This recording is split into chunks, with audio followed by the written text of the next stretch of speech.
हाँ दोस्तों, यूट्यूब में आपका स्वागत है। मैं हूं आपका दोस्त राजू कुमार। दोस्तों, मैं आज फिर से आप लोगों के बीच में मॉडर्न हिस्ट्री का क्वेश्चन लेकर आया हूं। आंग्ल अफगान संबंध पर टिप्पणी लिखे या उनका वर्णन करे या संबंध की विवेचना करे, या दोस्तों इस तरह से भी क्वेश्चन पूछ सकती है आपसे कि प्रथम आंग्ल अफगान युद्ध का वर्णन करे। इस तरीका कोई भी हो, आंसर सेम ही होगा दोस्तों, आंसर एक ही तरीका से लिखा जाएगा। तो हम आज बताएंगे आपको आंग्ल अफगान संबंध के बारे में। उनसे पहले बता दूं मैं दोस्तों आपको कि ये जो मैं प्रस्तुत करने जा रहा हूँ इनसे प्रस्तुत करने से पहले बता दूं, अगर आपने मेरे चैनल को सब्सक्राइब नहीं किए हैं तो मेरे चैनल को सब्सक्राइब कर लीजिए और बेल आइकन को प्रेस कर दीजिए और दोस्तों में शेयर भी कर दीजिए। Like, share, comment and subscribe. दोस्तों आइए हम बात करते हैं अपने क्वेश्चन के ऊपर। आंग्ल अफगान संबंध, दोस्तों क्वेश्चन ही बता रही है कि उनके संबंध को बताना है कि आंग्ल और अंग्रेजों और अफगानिस्तान के बीच का जो संबंध रहा है वो किस प्रकार का संबंध रहा है। उस संबंध को हम लोग बताना है, किस प्रकार से अंग्रेज ने उनके ऊपर आक्रमण कर दिया था, उन्हीं का व्याख्या करना है, उन्हीं को एक्सप्लेन करना है इस क्वेश्चन के अंदर। दोस्तों प्रथम आंग्ल अफगान युद्ध पूछ सकता है या उसका संबंध पूछ सकता है। आइए बात करते हैं हम लोग इनका संबंध कैसा रहा। दोस्तों प्राचीन काल से ही अफगान काफी महत्वपूर्ण रही है सभी देशों के लिए, क्योंकि प्राचीन काल से ही जो भी देश का आक्रमण हुआ करता था लगभग देश अफगान से के रास्ते ही भारत पर आक्रमण किया करते थे।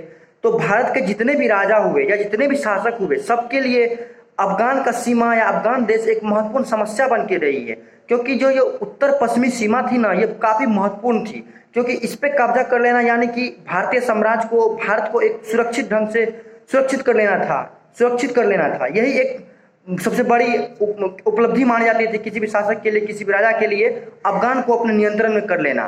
तो यही सेम समस्या, यही प्रॉब्लम आती है अंग्रेजों के सामने। जब अंग्रेज भारत में काफी ज्यादा तेजी से अपना विस्तार कर रहा था, अपना साम्राज्य का विस्तार कर रहा था भारत में आके, तो उसकी सीमा जब सतलज नदी तक पहुंची तो उत्तर पश्चिमी सीमा सतलज नदी गई, वहां से अब अफगान को अपने नियंत्रण में करना था। तो उनका एक ही सोच था कि भारतीय साम्राज्य को अगर सुरक्षित मुझे रखना है, इनको भारतीय साम्राज्य को बचाना है, तो हमको अफगान से संबंध स्थापित करना पड़ेगा।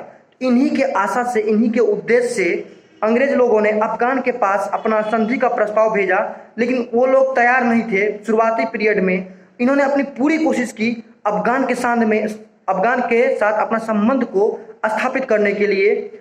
लेकिन दोस्तों उस टाइम अफगान में पूरब की ओर से रूस का भी दबदबा बढ़ता जा रहा था। जब उस टाइम 1813 ईस्वी में भारत और रूस के बीच में एक संधि हो गई थी, तो उस समय अंग्रेजों की नींद उड़ गई थी, इनको बेचैनी सी हो गई थी और ज़्यादा घबराहट हो गई थी। अब भारतीय साम्राज्य खतरे में पड़ जाएगी अगर रूस का दबदबा अफगान में होती है, तो हो सकता है रूस कहीं आक्रमण करके हमारे साम्राज्य को खतरा में न डाल दे।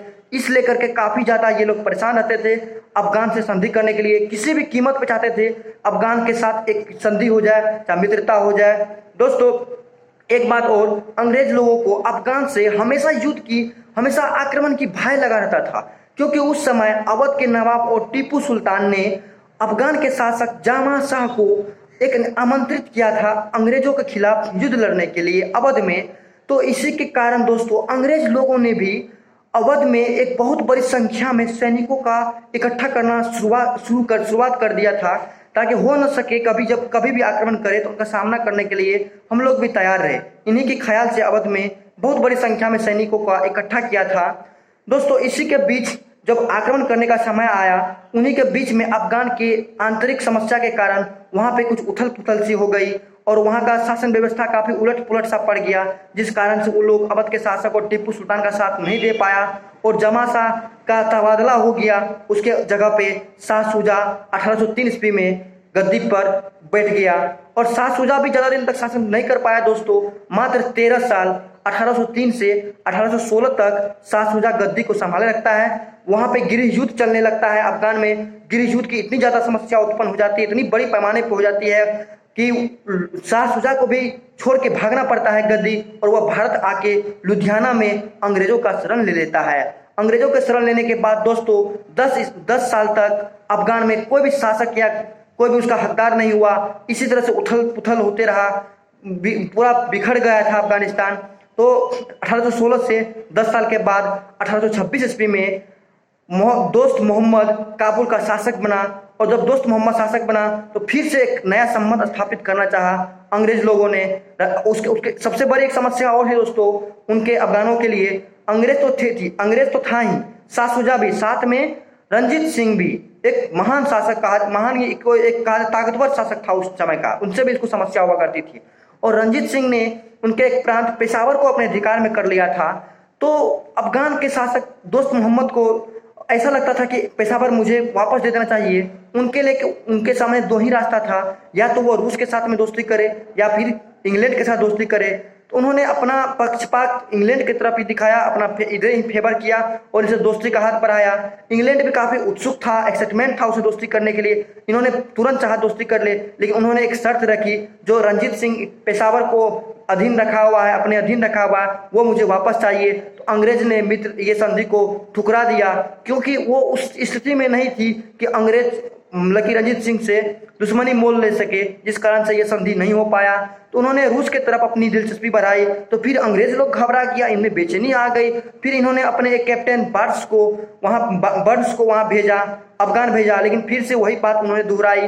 तो अंग्रेज लोग फिर से पीछे हट गया, क्योंकि वो समझता था कि हम रंजीत सिंह से दुश्मनी मोल लेना यानी कि खतरा है मेरे लिए। तो इस कारण से दोस्तों 1838 ईस्वी में जब वापस आती है तो 26 जून 1838 ईस्वी को अंग्रेज रंजीत सिंह और शाह शुजा के बीच में एक त्रिदलीय संधि होती है। उस त्रिदलीय संधि में शाह शुजा को अगला उसके दोस्त मोहम्मद के जगह पे नवाब बनाने का एक संकल्प लिया जाता है, और शाह शुजा के पास शर्त रखती है कि शाह शुजा जिस प्रकार से अभी यहाँ है मेरे शरण में है, उसी प्रकार से वहाँ मेरे शरण में ही रहेंगे। वहाँ पे ब्रिटिश रेजिडेंट रखा जाएगा और पेशावर जो रंजीत सिंह का अधीन है वो उसी के अधीन रखा जाएगा। तो सभी शर्तों को, कभी कंडीशन को फिलफुल करते हैं वो शाह शुजा। इसके बाद इन लोगों ने, अंग्रेज लोगों ने शिमला में जून 1838 में 26 जून 1838 में एक शिमला में घोषणा करते हैं। वो घोषणा युद्ध की ही घोषणा थी, और 1839 ईस्वी में दोस्तों सिंध होते हुए अफगानिस्तान में घुस जाते हैं अंग्रेज के सैनिक, और पूरी तरह तबाह कर देते हैं। काबुल, गजनी, कंधार जितने भी क्षेत्र थे सभी को तबाह कर दिए और उन पे अपना अधिकार कर लेता है। और अंतिम में दोस्त मोहम्मद को आत्मसमर्पण करना पड़ता है। उनके आत्मसमर्पण करने के पश्चात दोस्त ये शाह शुजा को अगला शासक नियुक्त करता है, और शाह शुजा को वहाँ के देशभक्त, देश प्रेमी पसंद नहीं करते थे। पसंद इसलिए नहीं करते थे क्योंकि यह मतलब डरपोक शासन थे, इसमें कोई योग्यता नहीं थी। यह विदेशियों को अपने देश पर शासन करने का अधिकार दिया हुआ था, जिस कारण से लोग इनसे घृणा करते थे। वो नहीं चाहते थे कि ये शासन करे देश पे। वहाँ पे विद्रोह होने लगा। दोस्त मोहम्मद के पुत्र अकबर खान ने काफी बड़ा विद्रोह किया, जिस कारण से अंग्रेजी सेना का खुलेआम कत्ल किए जाने लगा, दिन दहाड़े मर्डर किए जाने लगा, जिस कारण से अंग्रेज लोग को थोड़ा भय होने लगा। और उस टाइम का जो वायसराय था दोस्तों वो था लॉर्ड ऑकलैंड। वायसराय नहीं, भारतीय गवर्नर जनरल था, भारतीय गवर्नर जनरल था लॉर्ड ऑकलैंड। लॉर्ड ऑकलैंड ये को संधि करनी पड़ी अंतिम में, और संधि करते हैं इसकी निंदा हुई, काफी निंदा हुई, जिस कारण से अंग्रेजी सरकार ने, ब्रिटिश ने और लॉर्ड ऑकलैंड को बुला लिया वापस।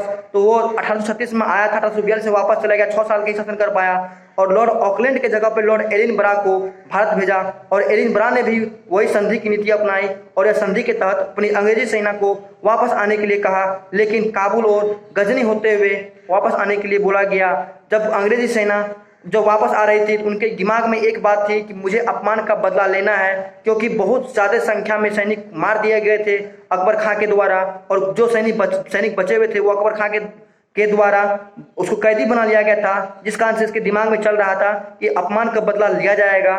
जब अंग्रेजी सैनिक काबुल और गजनी के द्वारा भारत वापस लौट रहे थे तो उन्होंने अपना काबुल और गजनी में झंडा भी फहराया, और जब काबुल पहुंचे तो वहाँ पे एक जो व्यापारिक केंद्र थे जो मध्य एशिया को जोड़ते थे उनको बारूद से उड़ा दिया गया, बम से विस्फोट कर दिया गया, उसका विनाश कर दिया गया, जिस कारण से वहाँ के लोगों को अथाह दुख हुआ, बहुत ज़्यादा कष्ट हुआ व्यापार केंद्र के नष्ट हो जाने से। इस तरह से अंग्रेज ने अपना अपमान का बदला ले लिया लोगों को कष्ट दे करके, और प्रथम आंग्ल अफगान युद्ध की समाप्ति भी हो गई। और जिस तरह से दोस्त मोहम्मद अपने पद पे थे, यह युद्ध की समाप्ति के पश्चात दोस्त मोहम्मद अपने गद्दी पे पदासीन हुए। तो दोस्तों यहाँ पे ये कहानी समाप्त होती है, ये क्वेश्चन का आंसर समाप्त होती है। इस तरह से आप लिख सकते हैं, ये काफ़ी इंपॉर्टेंट क्वेश्चन है दोस्तों। आप एक ही रिक्वेस्ट है कि मेरे चैनल को शेयर करें, सब्सक्राइब करें, और कमेंट बॉक्स में जरूर बताएं आपको ये एक्सप्लेनेशन कैसा लगा।